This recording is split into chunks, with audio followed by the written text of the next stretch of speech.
লালন হিন্দু না বৌদ্ধ না খ্রিস্টান না ইহুদি না নাসারা আমার জানার দরকার নেই। আমি লালনের ওখানেও যাই।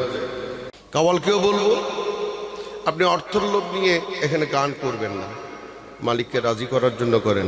আপনার এক টানে আমার ওজদ এসে যাবে। হযরত গৌসুল আজম মাহমুদুল্লাহ কেবলা আলমের গোলামরা বলেন আমরা দিন রাত 24 ঘন্টা মেহরাজ করি।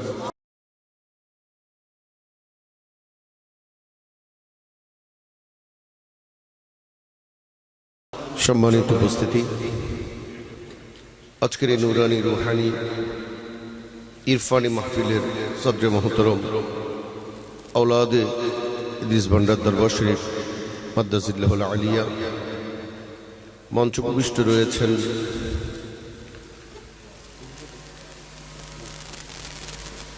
হযরত ওসির রহমান কেবলাই আলম আলাইহিমার দহিত্র সহ বিভিন্ন দরবারের শ্রদ্ধেয় সম্মানিত পূজনীয় আওলাদে পাকগণ এবং আপনারা যারা শুনছেন, আমি গুনাহগারের পক্ষ থেকে সালাম পেশ করছি। আসসালামু আলাইকুম ওয়া রাহমাতুল্লাহি তাআলা ওয়া বারাকাতুহু। আসলে এখানে অনেক মাহফিল আলহামদুলিল্লাহি রাব্বিল আলামিন আমি গুনাহগার করেছি।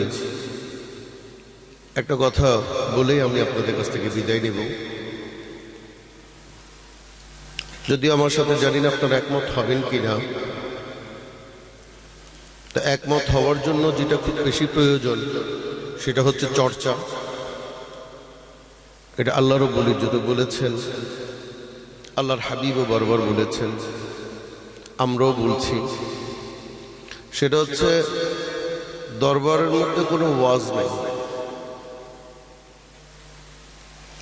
আপনি কালামের কিতাবগুলো খুলে দেখুন, মেজবান্ডারি কালাম বলুন, রমেশ শীলের কালাম বলুন, লালনের কালাম বলুন, কে কোন জাত সেটা আমার ধর্তব্য বিষয় নয়, কিন্তু কে কি বলেছে সেটা আমার ধর্তব্য বিষয়। আমাদের অনেক সনাতনী টিচার ছিলেন। যখন সেন্ট ফ্রান্সিস স্কুলের ছাত্র ছিলাম, সেন্ট মেরিসের ছাত্র ছিলাম, তখন আমাদের অনেক খ্রিস্টান টিচার আমাদেরকে শিক্ষা দিয়েছেন, টিচিং দিয়েছেন। আবার যখন মাদ্রাসায় আসলাম, সেখানেও অনেক সনাতনী টিচার আমাদেরকে অঙ্ক শিখিয়েছেন, ইংরেজি বা বাংলা শিখিয়েছেন। প্রশ্নটা হচ্ছে, আমি যে বাংলা বা অঙ্ক শিখেছি সেটা কি অন্তর থেকে মুছে ফেলবো? তাহলে এটা দিয়ে তো আমি কাজ করে যাচ্ছি। এখন অনেকে রিক্সা চালায়, কেউ ভ্যান গাড়ি চালায়, কেউ মাঝিওয়ালা আছে, তাদের একটা হাতের শিক্ষা রয়েছে, হাতে করে শিক্ষা আছে। আমারও তো একটা হাতে করে শিক্ষা হচ্ছে এই জ্ঞানটুকু। এই জ্ঞানটুকুকে কাজে লাগিয়ে আমি রুজি রোজগার করছি, খাচ্ছি। আল্লাহ রাব্বুল ইজ্জত গৌসে ভান্ডারের উসিলায়, পীরে মুর্শিদের উসিলায় যা আয় করছি এই জ্ঞানটা দিয়ে। যেখানে কোরআনের আয়াত পড়তে হচ্ছে সেখানে হুজুরদের কথা মনে পড়ে, যেখানে অঙ্ক কষতে হয় তখন সেখানে আমার ওই টিচারের কথা মনে পড়ে। আবার যখন বাংলা পড়ি তখন ওই টিচারের কথা মনে পড়ে, যখন ড্রয়িং করি তখন অঙ্কন টিচারের কথা মনে পড়ে। এই জন্য কি আমি ওইগুলিকে বাদ দিয়ে দিতে পারি? ইম্পসিবল। কে কি বলছে, কে কি করছে, সেগুলো যদি আপনি চিন্তা করেন তাহলে আপনি কখনো মঞ্জিল মকসুদে পৌঁছাইতে পারবেন না।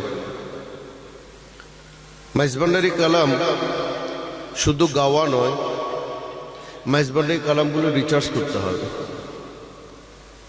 মসনবী শরীফ যখন হযরত মাওলানা রুমি রাদিয়াল্লাহু তাআলা আনহু শেষ করলেন, তখনই তিনি বলেছিলেন, কখনো যদি কোরআন শরীফ পৃথিবী থেকে বিলুপ্ত হয়ে যায়, এই মসনবী শরীফ দেখে আরেকটা কোরআন শরীফ তৈরি করা যাবে। সুবহানাল্লাহ। মজ্জে কোরআন মগজ হা বরদাশতম স্তহনে পেশ সব আন্দাখতম। আমি দাখতমের দিকে যাচ্ছি না, এখানে বলছেন যে আমি কোরআনের মজ্জাগুলো মসনবী শরীফে সন্নিবেশিত করেছি। What is the meanings of ইহদিনাস সিরাতাল মুস্তাকিম? মা'আনা সিরাতাল্লাযীনা আন'আমতা আলাইহিম আর গায়রি মাগদুবি আলাইহিম ওয়ালাদ-দাল্লিন। তোমরা এটার বাংলা উপরের অর্থটা নিয়ে যাচ্ছ, আর আমি মাওলানা রুমি এটার ভিতরের তাৎপর্যপূর্ণ অর্থটুকু তোমাদের কাছে বিলীন করে দিলাম। সুবহানাল্লাহ। তো একটু করে, যেহেতু এটা তরিকতের বংশ, আল্লাহ রাব্বুল ইজ্জত বলছেন ইহদিনাস সিরাতাল মুস্তাকিম, সহজ সরল পথ ধরো। লালন হিন্দু না, বৌদ্ধ না, খ্রিস্টান না, ইহুদি না, নাসারা আমার জানার দরকার নেই। আমি লালনের ওখানেও যাই, কুষ্টিয়াতে, এই গত বছরে গিয়েছি। তো উনি একটা কথা বলেছেন, সত্য বল সুপথে চল ওরে আমার মন। এটাই তো ইহদিনাস সিরাতাল মুস্তাকিম। উনিও তো একই কথা বললেন, সত্য বলো সুপথে চল। ও মন, আমাকে বলছে আল্লাহ, আপনি যখন কোরআন শরীফ তেলাওয়াত করেন আপনার জন্য করেন, আমার জন্য নয়। সকালে যখন কোরআন শরীফ পড়ি দেখি আমার বিবি ঘুমাচ্ছে, ছেলে ঘুমাচ্ছে, মেয়ে ঘুমাচ্ছে, সবাই ঘুম, আমি একা কোরআন শরীফ পড়ছি। তখন আমার ওই কোরআনের আওয়াজ কেউ শুনছেও না, আমার আওয়াজ আমি শুনছি। আর আমার আওয়াজটা আগে আমাকেই শোনাতে হবে, আমার কলবের মধ্যে সেটাকে স্থাপন করতে হবে, তারপর সেটা অনুশীলন করতে হবে। অনুকরণ আসছে আরো পরে, আগে অনুশীলন করতে হবে। একটা ছোট বাচ্চা, সে প্রথম স্টার্টিংয়ে সে মায়ের দুধটা কোথাও দেখে না, বুঝতে পারে না, কিন্তু গন্ধ শুকে বুঝতে পারে। তাহলে আপনার নাকটাকে সাফ করতে হবে, নাকের পর আসছে আপনার চোখটাকে সাফ করতে হবে। এই চোখটা চিলের চোখের মতো করতে হবে, দূর থেকে যেন আপনি দেখতে পারেন।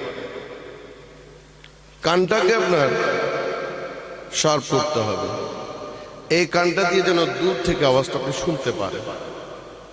তারপর আপনার জবানটাকে ঠিক করতে হবে। যখন আপনার জবানটা ঠিক হয়ে যাবে তখনই আপনি বুঝতে পারবেন আপনি কিছু একটা অনুশীলন করতে পেরেছেন। না, কথাটা কিন্তু আমার নয়, এটা বুখারী শরীফের একটা কথাকে আমি রং দিয়ে বললাম। আল্লাহ রাব্বুল ইজ্জত আল্লাহর হাবিব সরকারে দু আলম সৈয়দনা মুহাম্মদ রাসূলুল্লাহ তাআলা সাল্লাল্লাহু আলাইহি ওয়াসাল্লামকে জানিয়ে দিচ্ছেন, ইয়া রাসূলুল্লাহ আপনি জানিয়ে দিন, মান আদালি ওয়ালিয়ান ফাকাদ আযানতাহু বিল হারব। যারা আমার ওলি আল্লাহদের সাথে বেয়াদবি করবে, ইনকার করবে, আমি আল্লাহ তাদের সাথে যুদ্ধ ঘোষণা করি। প্রশ্ন করা হলো, আল্লাহ হুজ ইজ ইউর ফ্রেন্ড, কে তোমার বন্ধু? আল্লাহ বলছেন, ইয়া রাসূলুল্লাহ আপনি জানিয়ে দিন, আমি কিছু ফরজ ইবাদত দিয়েছি।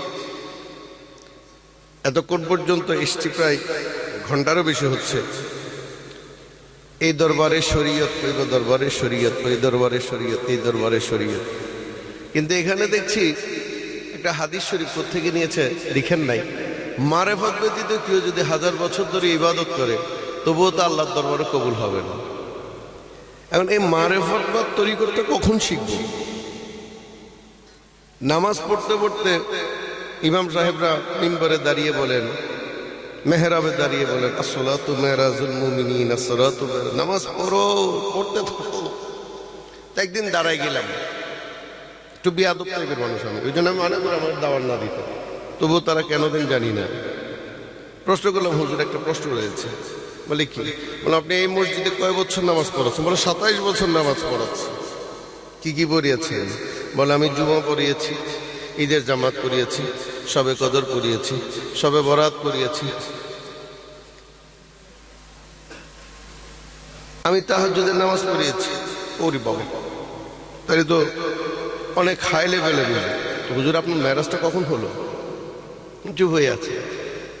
আপনি মিথ্যা বললেন কেন? মসজিদে দাঁড়িয়ে, মেহরাবে দাঁড়িয়ে, মিম্বরে দিয়ে মিথ্যা বলেন কেন? আমিও তো নামাজ পড়ি, কই আমার তো মেরাজ হলো না।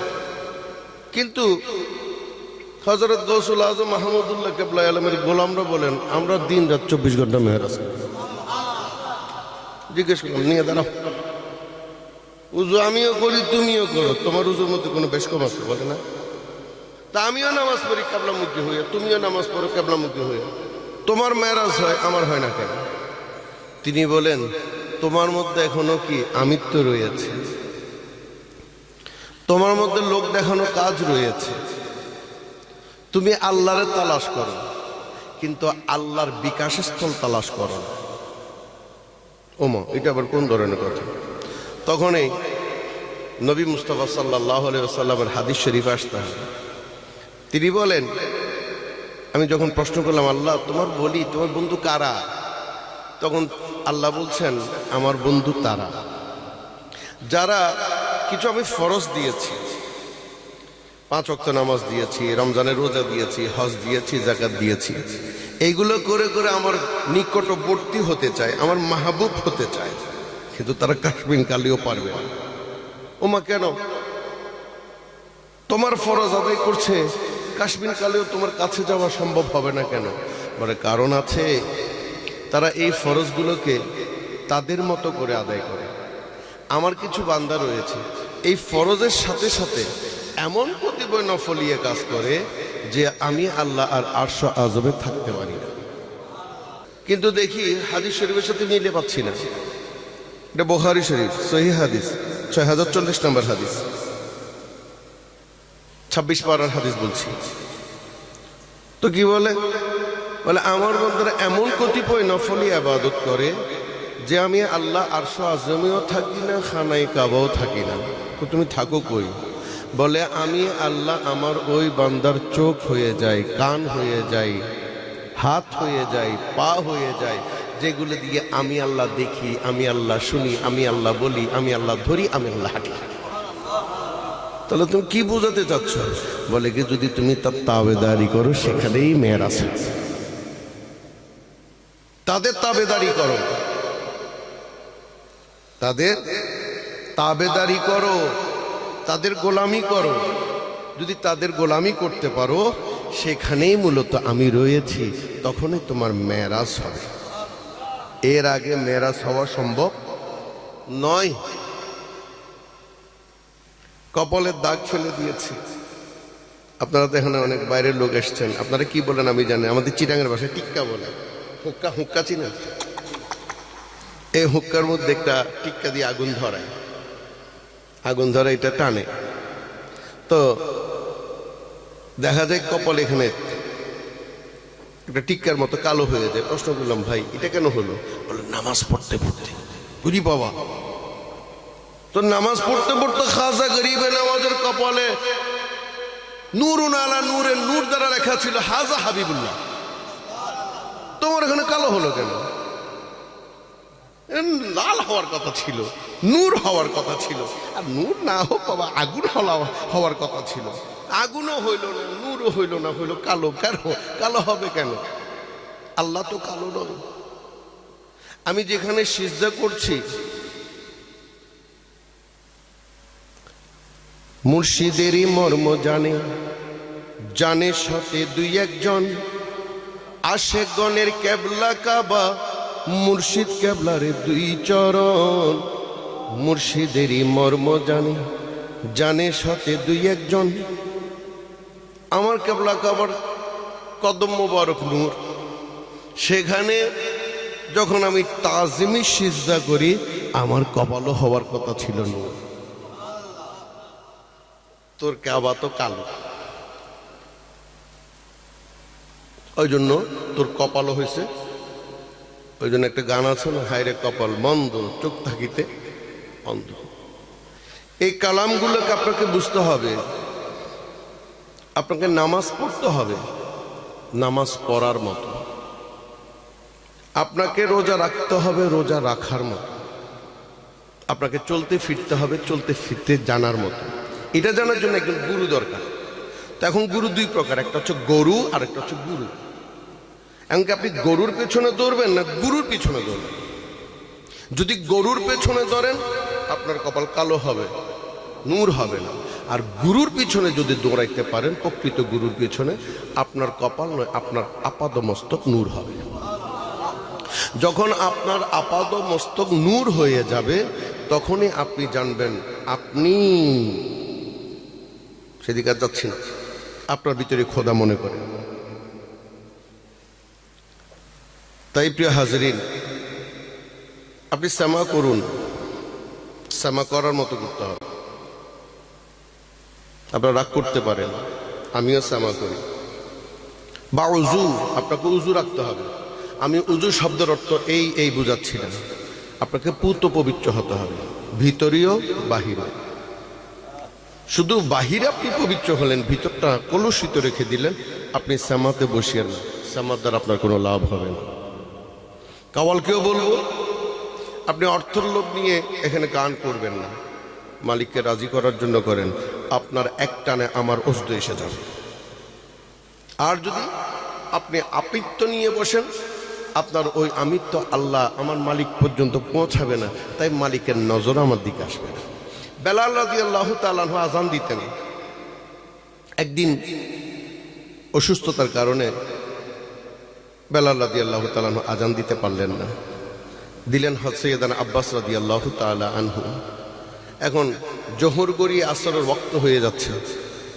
আল্লাহর হাবিব ইয়া রাসূলুল্লাহ ইয়া বারিলাহি, আমরা জোহরের নামাজ পড়েছি, কিন্তু এখনো সূর্য স্থির রয়ে গেল, এটা ঢলে পড়ছে না, কারণটা বুঝতে পারলাম না। আল্লাহ বলেন, আজান কি হয়েছে? জোহরের আজান হয়েছে? আল্লাহ হাবিব বলে, হ্যাঁ হয়েছে, আমরা নামাজ পড়েছি, আমরা আরাম করে এখন চলে এসেছি, এখন আমরা আসরের জন্য যাচ্ছি, কিন্তু দেখি সূর্য একই জায়গায় রয়ে গেলেন। বলে কি, না ইয়া রাসূলুল্লাহ, আজান তো আমার কান পর্যন্ত পৌঁছায়নি, তাই সূর্য নড়েনি। আজান কে দিয়েছে? বলে বেলাল অসুস্থ, আব্বাস দিয়েছে। বলে না, তুমি বেলালকে দিতে বলো। তখন বেলাল কানের মধ্যে আঙ্গুল দিয়ে বললেন, আসাদু আন্না, তিনি শিন ওই শব্দটা উচ্চারণ করতে পারতেন না, আসাদু আন্না মুহাম্মদ রাসূলুল্লাহ। আল্লাহ খুশি হয়ে গেলেন, সূর্যকে বললেন, তুমি ঢলে। তাহলে দেখা যাচ্ছে আপনার কালাম, আপনার কথাবার্তাগুলো শুনতে হবে, শোনাতে হবে, জাগিয়ে দিতে হবে। যখন জাগিয়ে দিতে পারবেন, তখনই আপনি বুঝবেন যে সিনা বসিনে যে তাওয়াজ্জু, যেটাকে আমরা বলে থাকি, এটা অনেকে বলে যে আল্লাহর ওলি কিভাবে সিনা বসিনা তাওয়াজ্জু দেয়। তো ইনশাল্লাহ আজকে না আরেকদিন বলবো। এটা হাদিস শরীফের মধ্যে স্পষ্ট রয়েছে, স্পষ্ট হাদিস, এখানে কারো সাহায্য নেওয়ার দরকার নেই। তো আপনার কালাম, আপনার কথা দিয়ে, আপনার ইবাদত, আপনার জিকির আজকার দিয়ে আগে আপনার মুর্শিদকে জাগ্রত করুন, তখনই আল্লাহ পরে জাগ্রত হবে। আর যদি কেউ মনে করেন আল্লাহ প্রথমে জাগ্রত হবে, আপনি সারা বছর নামাজ পড়তে থাকুন, কোনো লাভ হবে না। প্রকৃত গোলামে মুস্তফা, গোলামে ওলি, গোলামে খাজা, গোলামে মেজবান্ডারি, তারা বলে আমরা তো প্রতি রাতে মেরাজ করি। কিভাবে? বলে আমার মুর্শিদ আজকে এসেছিলেন, আমাকে বলে গেছেন এই কাজটা না করার জন্য, আমি করি নাই, আমি ভালো আছি, ও করেছে, বিপদে পড়েছে। একটা কথা বলে শেষ করব, এখানের কানো কথা সম্পূর্ণ আলিদ একটা তরিকা, আলিদ একজন আল্লাহর ওলির কথা বলছি। কুতুবদিয়া মালিক শাহ হুজুরের কথা আপনারা সবাই কম বেশি জানেন। বিপদে পড়েছেন, তো আমাদের সামনের বোর্ড, আমি বসে বসে কালাম পড়ছিলাম, না আমার পিছনের বোর্ড 7 নম্বর সিগন্যাল চলছে, উপর দিকে উঠলে পানি নিচে দেখি, নিচের দিকে উঠলে পানি উপরে দেখি। তখন আমি উপর উঠে গেলাম, বললাম ভাই সাঁতার কিছুটা জানি, চেষ্টা করবো বাঁচার জন্য, কিন্তু ভিতরে গেলে একেবারে মরে গেল, কোনো চেষ্টাই হবে না। তো মাঝে বললেন না আপনি ভিতরে বসেন, আমি বললাম আপনি আমাকে নামাই দিতে পারেন, কিন্তু আমি ভিতরে বসবো না। তো উপরে বসে বসে আমি কালাম পড়ছিলাম, মেজবান্ডারি কালাম পড়ছিলাম, নিচ থেকে আমাকে গালিগালাজ করছে, বাটারে নামাই দে, পানিতে ফেলে দে, অমানুষের ছেলে, প্রত্যেক আসছে, আল্লাহরে ডাকে না, আল্লাহরে ডাকে না। তাই বললাম ভাই তোমরা গালি দিতে পারো, আমি ডাকছি, যাকে ডাকা তাকেই তো ডাকবে। তা আমার পেছনের বোর্ড তারা সবাই উচ্চস্বরে চিৎকার করছে, ইয়া মালিক সাহেব, ইয়া মালিক সাহেব। আমি বললাম ভাই আরে কিনলে গাইল দিতে গাইতে শুনুন, ইতে আল্লাহরও নড়া মালে করে রাখা, ইতেরা দেখাতে মালে করে আয়টাই যে তাই গান গাইতে কিছু নয় বলে। আমি তো কিছু করি, আমি তো গান করতেছি, ভয়ে গান করতেছি। অনেক সময় দেখেন বেশি রাত হলে যদি আপনি একা একা থাকেন, কিছু না কিছু একটা করেন, কিছু না কিছু একটা করেন, গান করেন, নাহলে কিছু একটা বলেন, ভয়টা দূরীভূত হওয়ার জন্য, ভয় চলে যাওয়ার জন্য। তারপরে আমি ভয়ে গান করছি, কিন্তু এরা যেটা করছে এটা তো বড় শিরিক। এই অবস্থায় আল্লাহকে ডাকে না, এরা ডাকে মালিক মালিক। ঠিক আছে, আমরা 2 বোর্ড কিন্তু পৌঁছে গেছি। তো এইটা আমি জানি আমার মালিক আমাকে পৌঁছে দিয়েছেন, তারা জানে তাদের মালিক পৌঁছে দিয়েছেন। ইন্নামাল আমালু বিন্নিয়াত। কিন্তু আরো ঘটনা হলো যে লঞ্চ ডুবে যাচ্ছে, এমন সবাই মালেক শাহ হুজুরকে ডাক দিলেন। মালেক শাহ হুজুর তার হুজুরা থেকে বলছেন, এ হ আয় জাগই, তার মানে চলে আসো। ওই নৌকা চলে এসছে। এবং প্রশ্নটা ওখানে গিয়ে দাঁড়ায় যে উদ্ধার কে করলো? কি আল্লাহ করেছেন না মালেক শাহ করেছেন? আল্লাহ বলছেন হ্যাঁ মালেক করেছে, যদিও বা জবান ছিল মালেকের, কিন্তু কথা ছিল আমার। মুহাম্মদ কথা বলেছেন ঠিকই, কিন্তু শব্দগুলি ছিল আল্লাহ। তোমরা যারা বায়াতে শাজার আমার নবীর হাতে বায়াত কবুল করেছো, তারা আমার নবীর হাতে নয়, আমি আল্লাহর হাতে বায়াত করেছো। লাকাদ খালাকনাল ইনসানা ফি আহসানি তাকওয়িম। আমি সবচেয়ে সুন্দর, আমি তোমাদেরকে সুন্দর করে তৈরি করেছি। তুমি যদি আমার রঙে রঙ্গিলা হতে চাও, আমার মতো হয়ে যাও। সিবাকাত আল্লাহ। তাই আসুন, পীর ধরেছি আল্লাহ হওয়ার জন্য, আল্লাহ রঙের রঙ্গিলা হওয়ার জন্য। मैं खुदा नहीं लेकिन खुदा से जुदा। আল্লাহ আমাদেরকে জুদা না করে গোলামে মুস্তাফা হয়ে আল্লাহ পর্যন্ত পৌঁছার তৌফিক দান করুন। এই মাহফিলকে জারি রাখুক। ওমা তৌফিক ইল্লা বিল্লাহ। আসসালামু আলাইকুম ওয়া রাহমাতুল্লাহ।